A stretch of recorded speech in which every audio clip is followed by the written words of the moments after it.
Why is PayPal stock not in your portfolio already? Probably going to be the easiest 2x stock in your portfolio, and I'm going to be outlining all the reasons why and why I believe the sentiment is starting to slowly change in this company. Now, if you guys are new to my channel, my name is Sam and we strictly do look for value stocks, and PayPal definitely falls under that category. Now, if you like this kind of content, make sure to subscribe and leave a like. It really helps with the algorithm. But let's jump straight into the video now. So as mentioned, PayPal is trading at around $63 a share. However, over the last year, it's only up 2%. And when you consider the market and the S&P 500 are at all-time highs, the performance clearly hasn't been doing very well.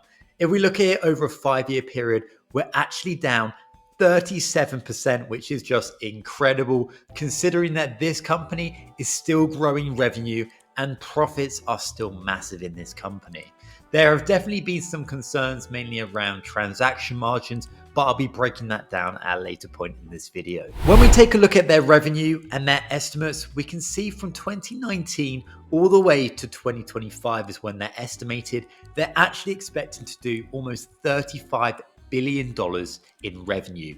Now, when we consider this company is currently trading at around a $67 to $65 billion company, this suddenly seems very cheap for the amount of earnings potential that this company can definitely do. They're expected to do it in free cash flow about almost $6 billion by the time in 2025, which is only next year, which puts this company close to kind of 11, 12 PE, depending on the actual estimates and whether or not they beat these.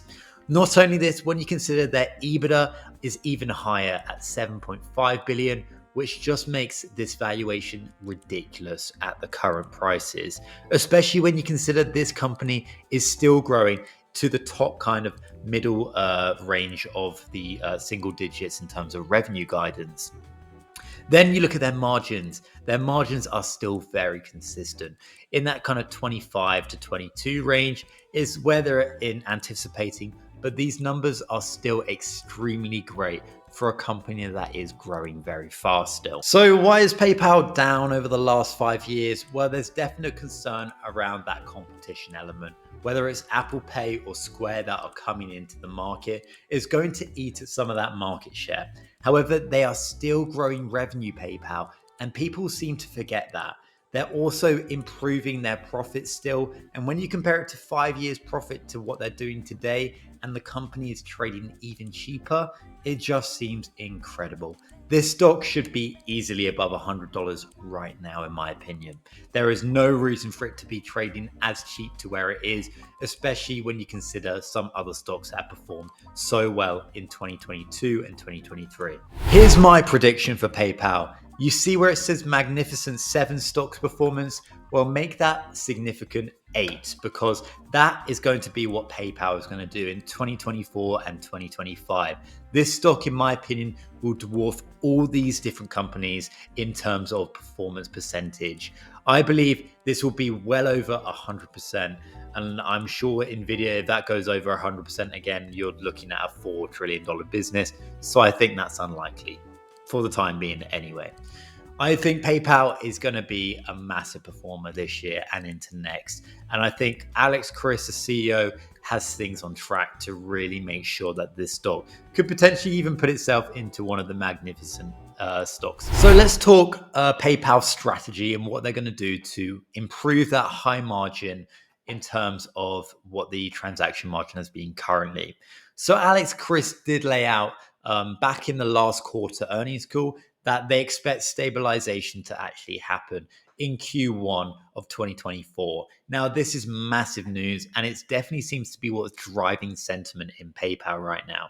If we look at some of the high margin strategies, they're looking to obviously improve that transaction margin dollar and improve the growth. And they've essentially planned out 3 key areas that will drive the transaction margin dollar. First, branded checkout. This will remain profitable and is experiencing growth, while unbranded checkouts is poised for improvements for other pricing strategies. Now, something like unbranded checkouts has been a wane, particularly on companies like Braintree. Braintree is obviously a unbranded white label service, And this has been weighing in on that transaction margin. So stabilization and improving the growth and helping that transaction margin come higher will obviously be massively improved for PayPal's margins. Fastlane's initiative now. So the Fastlane product aims to streamline online checkouts using AI, which was mentioned by Alex Chris on the 30-minute investor call. Not only this, it should hopefully experience a better consumer and seamless experience with small to medium businesses, particularly. Having that AI experience, which allows them to kind of suggest a new product, will help small to medium businesses love that kind of seamless experience. And again, help with higher margin products, which is going to help with PayPal strategies. So, the other thing which was probably very important was Venmo and the monetization and reward strategy which they're laying out. Obviously, Venmo has been a massive growth driver for PayPal, and PayPal is still very committed to monetizing Venmo even more, mainly through that debit card penetration and the hyper localized ecosystem through having business profiles and then leveraging its vast merchant base. So, what they look to do is essentially target rewards to consumers based on SKU level shopping. Again, using that AI experience is going to help offset and also improve the return on investments for PayPal and small to medium businesses. They're going to potentially offer high margin products and they're going to be able to see this transaction margin improve. As the company is obviously navigating lots of other different various avenues and optimization strategies, that could also help with the performance of the transaction margin. And not only the transaction margin, but also PayPal's share price, something that we all want as shareholders. Next bullish point now, buybacks. This is something that is going to be really beneficial for PayPal and especially PayPal shareholders. They announced obviously they're increasing their buyback scheme to around $5 billion of the total outstanding shares. So essentially, what this means is at the current market cap at around $65 billion valuation, they could potentially buy up to 8% of the company's equity back, meaning that as a shareholder, we'll get more of the pie based on the profits that PayPal delivers.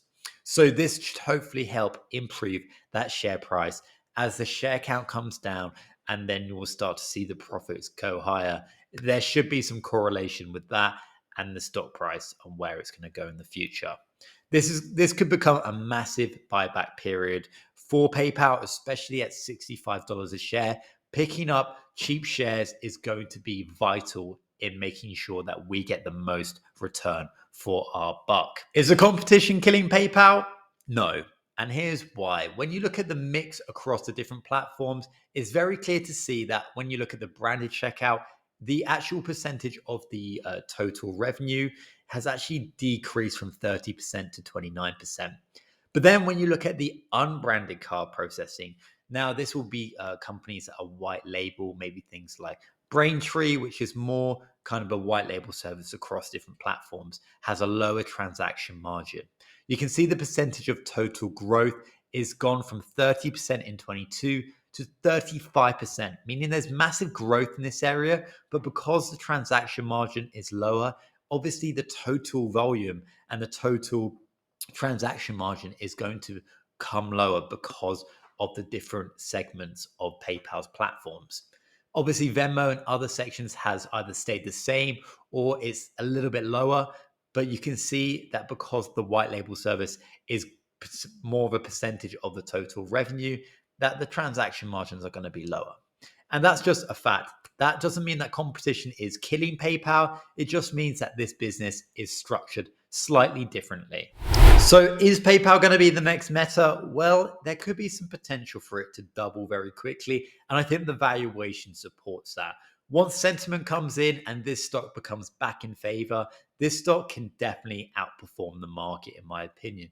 It could be an easy 2x stock. It may not be a quick 5x stock, but there could be potential for it in the future if margins and growth goes the right way for this company and Alex Chris can deliver on some new strategic benefits for this business. Not only that, if you guys enjoy other videos or other value stocks, make sure to check out the Beyond video I did up there because it's another fantastic stock. And I believe there's actually even more potential of a 2 to 3x stock in that business up here. So if you guys enjoyed this video, make sure to drop a like and subscribe if you haven't already. And I'll see you guys in the next one.